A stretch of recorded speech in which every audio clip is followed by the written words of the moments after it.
From rock to pop and a little bit of country and rap sprinkled in, we are covering a multitude of genres and their dark backstories today as we look at the top 10 dark messages hidden in famous songs.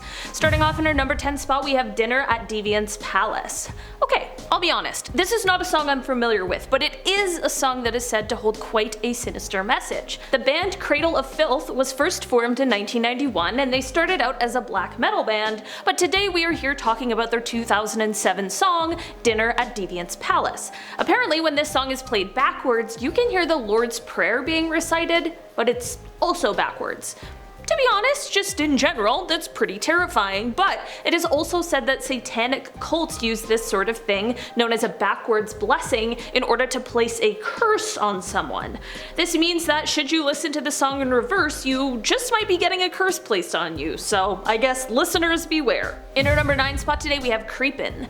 In this spot today we've got this Eric Church tune. This song is quick-paced and upbeat, and the driving drum hits give it a really cool feeling before bursting into an explosive chorus. It seems like this song could be about a multitude of things. At a first listen, I thought it was about hunting, but what it is really about is not being able to get out of your own head and kind of like a descent into madness. This song also describes all of the ways that this guy tries to drown out his memories with. A lot of illicit substances as well as whiskey and caffeine. Probably not the best combination, as at the end of the song he talks about getting a little too deep and almost losing his life because of it. In our number 8 spot today we have Kings Never Die. It is pretty unsurprising that Eminem has a track that made it onto this list. In the song he talks about his anger towards other quote whack rappers, critics, and ignorant fans who spew hate when they don't really know what they're talking about.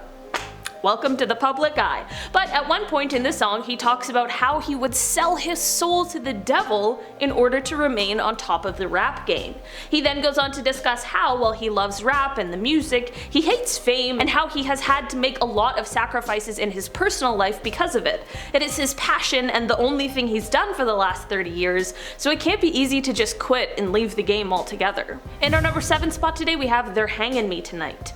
I mean, I guess considering the name of this song, it might not be all that surprising that this 1959 hit by Marty Robbins holds a dark tale.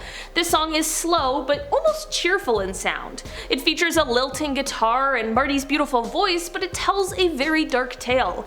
In the beginning, he is just singing about missing his lover and how heartbroken he is that she left him for another man, but after the first few lines, we get what the song is really about. It's about a man who is awaiting his punishment for killing his ex and her new guy.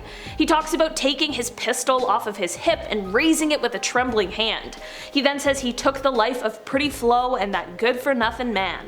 This line really shows his mix of heartbrokenness as well as his anger. He ends the song with his feelings of remorse, which is a good thing, I guess. Probably would have been better to just let them live their lives, but. In our number 6 spot today we have Some Nights. This absolute banger by Fun came to us in 2012 and quickly became a favorite go-to song on a night out, but what is the song really saying? Some Nights is about the band's creative struggle in their quest for success. It's the eternal fight about staying true to your original vision as opposed to selling out in order to get your music heard by more people. A lot of the lyrics reflect the story of wanting to be someone else for the night, which really shows the band's wrestle to figure out what the best course of action for them is. I think the band did an amazing job at figuring out a way to stay true to themselves while also releasing a song that hit number 3 on the charts for 6 weeks. In our number 5 spot today we have A Little Bit Longer.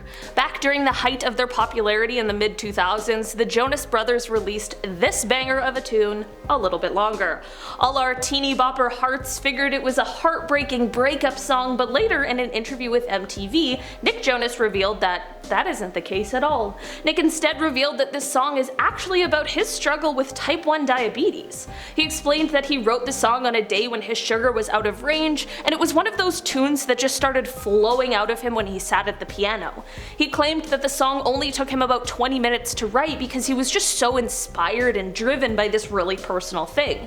With this knowledge, it totally makes sense, and there are even lyrics that make a lot more sense now. In our number 4 spot today we have I Hung My Head. We are moving on to a song by the king of country himself, Johnny Cash. Although Johnny has no shortage of dark, sad songs, in this spot I've got his tune I Hung My Head. The song is sung from the point of view of a man who just shoots a stranger for no reason. That's nuts! The guy just wanted to practice his aim, so he kills a man? He then flees the scene, only to later be caught, and he ends up being sent to the gallows. If this wasn't already enough, he then experiences this moment where he believes that once he's been executed, the guy he killed will return to him, and the two will go on their merry way and head towards the pearly gates together. I don't think that guy's ghost is getting anywhere near him, but at least the song ends off on a positive note, even if it is a little creepy. In our number 3 spot today, we have Jay-Z. For this Jay-Z spot, we are talking about his song, which is titled Kill Jay-Z, and it is the first song on the album 444. The song is mostly about the killing of his ego and a reflection on his past mistakes and how he handled them, but there are a few dark moments hidden in this song. There are a couple moments he discusses from his childhood that are very dark, but the main one I want to talk about today is a moment from when he was older in 1999. On December 2nd of that year, Jay was at a release party for Q-Tip's debut album, Amplified. Before the party, there were bootleg copies of Jay-Z's upcoming album floating around all throughout the hip-hop world. At the party was Lance Rivera, who's a music producer, and it was rumored that he may have had something to do with the leak of Jay's album. After a confrontation at the party quickly turned into a physical altercation, Jay-Z ended up stabbing Lance. He later turned himself in, and while he was facing a possible 15-year sentence, he ended up with only 3 years of probation. In our number 2 spot today, we have Semi-Charmed Life. This guy was gold! Everyone loves this song. It's one of those that just gives you like an instant boost of serotonin, and that might be exactly what Third Eye Blind was intending on when they created it back in the 90s. What people don't necessarily realize is that this song is actually about a couple getting together and getting intoxicated on some pretty serious substances. In an interview with Billboard, the lead singer Stephen Jenkins explained that the happy melody was incredibly intentional, as they wanted the music to reflect the quote, bright shiny feeling you get on stage. I'm not gonna lie, I've heard this song way too many times to have not realized that this was actually what it was about. In our number 1 spot today, we have Born in the USA, a classic, seemingly patriotic tune that definitely isn't what it may seem on the surface. Of course, this Bruce Springsteen classic has been played at many a 4th of July barbecue. I mean, the album cover itself features a big American flag. But when we really dive into the lyrics, we see a very different story. This song is actually a bit of an attack on American pride, mostly in relation to the Vietnam War, as well as the troubles that the regular working American would see day to day in the country.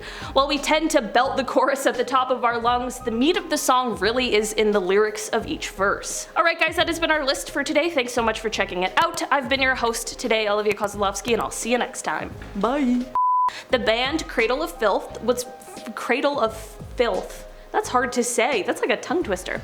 It is pretty unsurprising that an Eminem in the song he talks about his anger towards